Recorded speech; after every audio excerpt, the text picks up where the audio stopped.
Where in the world is Roman Harper? Is my favorite segment every week, and we get to get smarter about football. We get to laugh and have a good time, and we get to see the man sometimes walking around. Here he is right now, Roman Harper with us on the JohnstonRVCenter.com hotline, presented by MyBookie.ag, code next round, MyBookie.ag, code next round. When you sign on with MyBookie.ag, make that deposit, you use code next round, they're going to double your initial deposit, and you can use it right away. Harp, what is up, man? How are you? What's up, guys? I'm nowhere special today. I'm just at my house, so it's nothing crazy. I like the light fixture. If that thing fell, though, it would probably impale you. Hey, it is fancy, huh? Yeah. Look at it. Yeah, I like these that. things are. My wife's fancy, dude. We actually hung this wall of sealing paper ourselves. Yeah. So shout out to us. Yeah. Shout out to us. Hey, do you still have the portrait of all the mismatched celebrities having like the Last Supper? We do still have that, but my wife moved it to another room. So. What do we have out? What do we have out back? Oh, Harp showed us his pool. That's the hot tub, the pool. You know, this is a little something. You know, it's not all bad out here. The man's a Super Bowl champion and a very talented broadcaster. Yeah.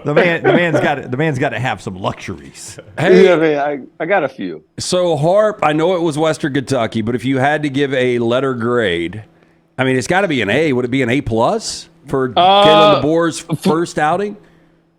As a whole? Yeah. You're talking about DeBoer? No, I'd give it probably an A-. Just based upon, I mean, the offense, let's be honest, the offense was never in rhythm. They had big plays. Doesn't mean they were in rhythm. And I kind of give them a little bit of grace just because of the left tackle situation. Like right before the game, it's not anything you plan on. Jalen Milroe did fumble the ball too as well. So he still has to continue to work on that because ball security was an issue last year at times. And he continued to get that better. But they had big plays offensively. And if this is who this team's going to be, okay, that's fine. But I thought I actually went into the game and had it completely wrong because I thought the offense would carry this team from the start of the year and from game one. And then the defense would have to try and find ways to keep up and start to catch up and do better as the game progressed or maybe later in the season. But the defense had a shutout, which is great. Like there's no better feeling than coming into meetings after a goose egg, because that means everybody contributed, especially a big win like that, where it wasn't close. Other guys got to play and you still shut them out. So that means we still didn't have breakdowns as we start to put more guys in. That's really, really good. And it's not like Western Kentucky wasn't still trying to score. They were, but Alabama still executed at a high level. So shout out to the defense. I thought they would be a little bit slower. They actually came out hitting on all cylinders, big-time turnovers. And the three stats I talked to you guys about last week, remember them. I'll keep going back to them. Number one, turnovers, two huge ones, all right, by Keon Sabb with the 2 interceptions, one to get the game started. The other one right there in the fringe, right outside the red zone, which I said that's another thing. Red zone defense, my second element. They shut the door on Western Kentucky multiple times in the red zone. I will count that interception, the second one, as a red zone turnover, so that counts double. So in my book, they got 3, not just 2. And then the last one is third down percentage. They held Western Kentucky 3 of 18. Those are the only 3 defensive stats I care about. That is the same thing I would talk to you guys about all year long, and that would determine Alabama's success. And I went into the game because of a couple of conversations with you, expecting to not like the defense, the style and everything, not press man and all that stuff. I don't know what I'm talking about, just like what I get from you. But I left. I was like, well, that was fun. I enjoyed that. Which unit did you like the best? Which one surprised you with their performance? Was it that secondary, or was it the linebackers, the edge pressure? What was it? I think the D-line actually surprised me a little bit more because I didn't know these guys. And the secondary, they had made a couple good plays, but I don't think they're challenged enough in the secondary. So I'm not going to give them too much credit. I still have yet to see more. And but the kid, LT Overton, jumped out on tape. Rusaw, shout out. He's from Carver High School, right down the street in Montgomery. So shout out to him. Anytime I can shout at anybody from the 334, I will. And yeah, so those 2 guys really kind of jumped out on tape to me early. And then, of course, the 2 linebackers, Deontay Lawson and Jihad Campbell. Oh, Campbell. They wearing different numbers, but they still are the same. I actually thought this is a defense that they will be better in because it's not as much man-to-man coverage. And so you're just a good athlete playing in space where I just have this zone. I know where my eyes need to be at, and I'm just reacting off the quarterback and playing fast. I thought they did that really, really well, and they actually made more plays in this defense, which I figured it would be better for Deontay Lawson because he's not great at man-to-man coverage, but I didn't think Jihad Campbell would.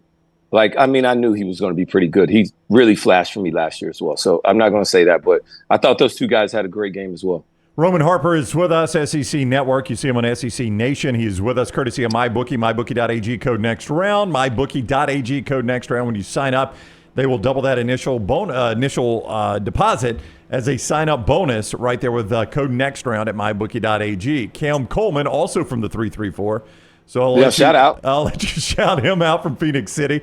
Those Auburn receivers, we knew that was going to be the biggest change. I understand opponent level, right? I get it. Opposition level was not great with Alabama A&M, but you watch the game differently. You see route running. You see, their the way they change when the quarterback's in all those things, right, that you're supposed to see. What did you see from that receiving group at Auburn? That all of them still got to the end zone, that they did exactly what they're supposed to do. And let's not just glance over that. Let's not glance over like Auburn didn't lose to New Mexico State last year. Let's not glance over that in past Auburn struggled with Georgia Southerns. They've actually had they had to go 4 quarters in a couple of these times. So when you play these teams and you treat them like you're supposed to treat them, that's a good thing. I don't discredit that. I know this offense will be more explosive. Hugh Freeze is really putting his hands all over it. And then also the upgrade at receivers. Peyton Thorne should be better because it's in his second year in this offense, and he's got way better weapons. And so I'm looking forward to the continued growth in this offense, especially at the wide receiver. I told you this reminds me of the early 2000s when I was playing, and they brought in that great group of wide receivers in back-to-back years of Rama Shadu, Ben Abumanu, Anthony Mix, and Courtney Taylor. It was like 3 or 4 of these guys. All these guys are top-tier guys. And then next, it just changed the whole outlook in the offense of Auburn immediately. And this is exactly what I predicted. I'm not surprised. This is exactly who these young men are and who they're going to be going forward. So just putting everybody on notice early, I'm excited about it. But does it add how many wins to Auburn? That would be the next question. How many wins does having these type of receivers give you for Auburn? And that's yet to be determined. 12. 12? I'm kidding. You got 12 this year? I'm like 12. That's foolish. Harp, it's hard to get a gauge after week 1, but both Texas A&M and LSU were favored. They both lose their games. Who are you more concerned about, the Aggies or the Tigers? I think I have concern for both teams in different ways. Number one, A&M. Connor Wegman was supposed to be that guy, and everybody said he was going to be this, that. He played terrible in the game, flat out. He missed a lot of throws. When I was watching, I was actually concerned, is he hurt? Something's off. He just missed a lot of really, I thought would be layups compared to what I saw him do last year. It wasn't even close. So that's a concern for me, big-time concern, especially because they competed hard. But I give Notre Dame a lot of credit because Notre Dame's a really good team with a really good secondary. They looked coached up extremely well, and they played hard, and they didn't fall for the trap of just making this game about Riley Leonard versus the head coach. He's slipping my name right now. Why is he slipping my head? Mike Elko. Mike Elko. And so they did a better job of that. Sorry, I heard my wife talking. That's what threw me off. And then, you know how it is. When the wife talks, you better perk up. You better listen. Yeah. Don't know in this house. You just don't know. All right, and then the other thing is for LSU. I saw Brian Kelly getting emotional after the game. They want to win. Is USC better? LSU has this dominant offensive line. These are all the storylines we hear. They didn't run the ball well. All right. They never ran downhill at USC. So are they that much more physical? Is that run game that great? Is that O-line that great? I don't know. And then at the end of the day, the defense was better under Blake Baker. But you still lost the game, so nobody cares. That's the best thing that I love about football is that you are what your record is, period. Nobody cares about injuries. Nobody cares about how you got there. You just are what you are. And so until you find a way to be better in end-of-game situations, that 2-minute situation where offensively you had a chance to close them out. Lean on that offensive line. They couldn't get the first down. Or you got the quarterback who's playing really well. We find ways to get Kyron Lacy eight catches in the first half, 0 in the second. What are we doing, right? And then defensively, you got a chance to really put your stamp on it, say, we are better, we are this. And you give up 3 points at the end of the half after a bad penalty by Kyron Lacy, taking his helmet off at the first half. Give it, now your kicker gets a good kick return, who you know he's their best, most explosive guy on offense. He gets the ball, gets it on down, they get 3 points at halftime. And then at the end of the game, you allow them to get down there and score again when you got to be able to try and shut the door on this team to finish it out. So with all that being said, you still have not solved anything because you didn't win the game. Are you better? Maybe.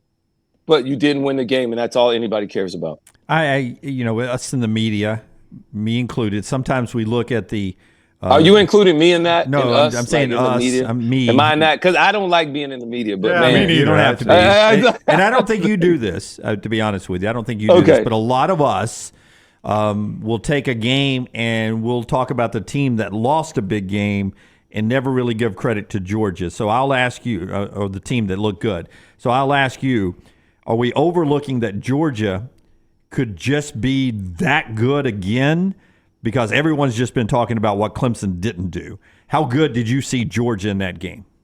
All right, before I answer that, number one, I think Georgia is the number one team in the country. I have some question marks on Georgia as well. But what is everybody saying that Clemson didn't do? Yeah. Answer that for me Well, first. they just haven't gotten better offensively. I think people, no doubt about it. Yeah, I think people, Harp, thought that Garrett Riley maybe in year 2 would be a little more unleashed. There would be more of a rapport between him and Cade Klubnik, and Klubnik just hadn't gotten any better, and they don't have any skill on the perimeter. Yeah, no skill on the perimeter. Klubnik seems to be late with the throws, and Riley's play calling doesn't seem to be as good as it was at TCU.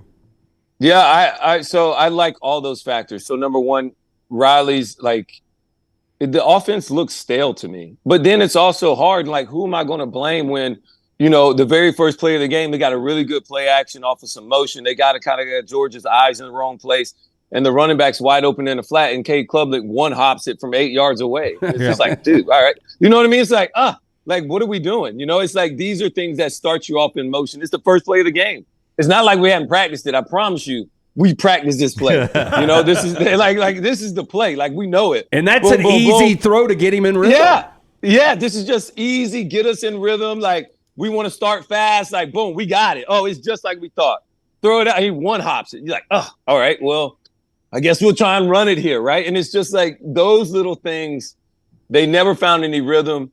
And I'll be honest, I hated what Clemson did. Clemson fought hard. But it's a lot of the same things that what you guys said, so I don't need to rehash all that. But back to the real question and focus, which is Georgia.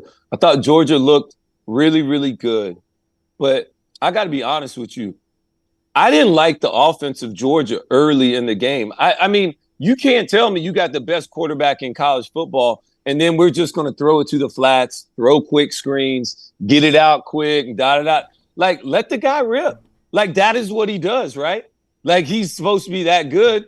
Let him play action pass and go downfield. Let him hit second-level throws, what he's really good and accurate at, and he gets the ball out on time, which is what they did more of in the second half.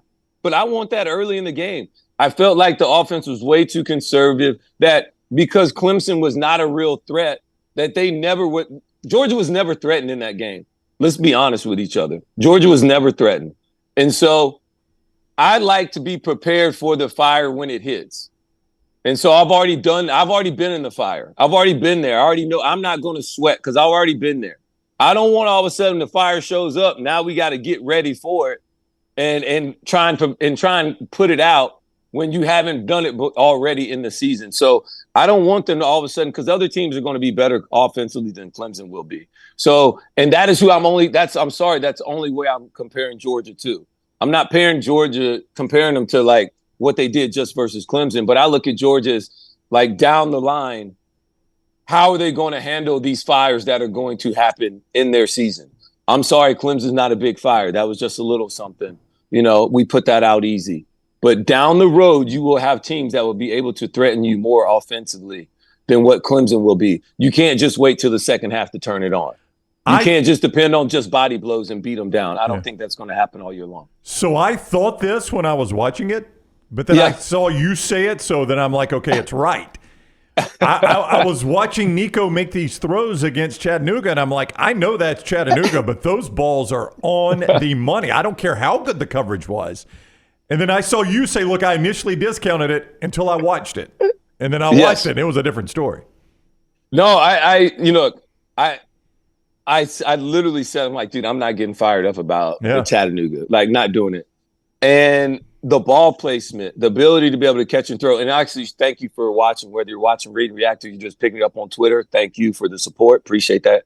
The rest of you guys, check us out Monday nights, me and Cole Cubitt. It's a great show. I mean? Yep, do a good job. Thank you. Appreciate it. That's where we saw it, read and react. Yep. Yeah, thank you. But anyways, just the ball placement, the ability to be able to catch and run. Like this I don't think people give enough credit for those type of situations, those passes that are getting thrown. And then down the field throws, it was right on point. And then, like I showed it the other day, like, a guy was offsides, the confidence to be able to throw a ball in between three guys and put it up high enough where only his guy has a chance to catch it. I mean, the confidence to make that throw is different. And so when I see these things, it's this perfect marriage between the offense that Hypo runs and the throws and ability that Nico has, Nico Iamaleava. So I'm trying to get better. I got to really say the name more and more so it just flows. So, but yes, he's one of those guys that you better watch out for. And I do, low key, I think I'm great. I'm watching him, but I'm like Lex Luthor versus Superman. Like I'm finding this kryptonite because it's always something out there. And I'm still working on it right now. And I think I got it, but I'm not going to tell anybody. Hey, Harp, I don't think I've ever seen a defending national champion as disrespected as Michigan. I have not heard one person that likes Michigan this week. And I understand. No chance. They got no chance. I watched them against Fresno. Davis Warren is not a quarterback that's going to win you a championship, but they've still won 16 consecutive games. They're at home. Nobody's picking them. Texas did everything they needed to do, much like Alabama against Western Kentucky. Texas looked great against Colorado State. I don't know. I've just got a feeling that Michigan's going to come to play. I mean, how do you see this game playing out? Yeah, what do you mean by Michigan coming to play? Like they're going to hold it within 10? Yeah, like, what are you talking about? Are they going to win the game? I'm talking about covering the 7.5, not embarrassing themselves. I'm hearing everybody say, max play, put the mortgage on Texas. They're going to run them off the field. The fight song is hell to the victors, not hell to the moral victories. No, I watched Michigan last night. So, and I'm going to talk about this on ESPN Saturday morning because they asked me the same questions while referring to the game and my opinions on it. And they are this. Michigan, their first team defense, like Texas's offense, what Sark likes to do, he challenges your eyes and your discipline. He anticipates guys getting out of their gaps in the run game. It's not like Texas is mauling people up front. They're just expecting you to get out of your gap and then they got you. All right, they put a whole bunch of sugar and eye candy out there, and treat it like you're going to fall for it every single time. You have to be disciplined in your pass drops, in your run, in your rush lanes, in your zone coverages. Like you have to be disciplined because Sark's doing all these different things to get you to move to where attack you in these lanes. And Texas has weapons all over the place on the outside. So I don't like the matchups for Michigan with some of the things that they do defensively versus what Texas will do and how Quinn Ewers and what Sark's going to call. So I'm going to take Texas. I think I said it earlier in preseason. I still believe it. I think Texas by double digits. Michigan's not as good offensively. Who they throwing it to outside of Loveland, the tight end? Nobody knows. They got number 0. He's a gadget guy, and that's about it. And so they need to be better offensively. I think they tried to find their way. Donovan Edwards not running the ball extremely well in week 1 versus Fresno State. The backup running back had a better game. So they got to figure themselves out. In Texas, they lost a couple really big guys up front, but they still have guys up front that are still really big and still good against the run. So I'm looking forward to the game, but I like Texas in this one in a big way, guys. Not gonna lie. All right, so add Roman to your list Yeah, right yeah, there. yeah. Michigan, It's a long no chance. list. All right, you'll see. Yeah, I got the house on it. You see the pool out there, guys. I got the house on it too. You'll see Harp Saturday morning on ESPN and also SEC Nation, SEC Network from Lexington, and then Gainesville next week. So shout out to SEC Nation right Yep, here, guys. it's a I got fantastic show. Get your day started right in the SEC with SEC Nation. Harp, thank you. Safe travels. Always fun. Appreciate buddy. it, fellas. I'll see y'all later. All right, buddy. Bye. We'll see you next week. Roman with us every Thursday, courtesy of mybookie.ag, code next round. mybookie.ag, code next round. I was trying to find an updated line, Lance, on that game. Here it is. 7.5. mybookie.ag, Texas 7.5. They were favored 7.5 over Michigan. Roman put the house on that one. You could play that game at mybookie.ag, code next round to double your initial deposit and play with it right away.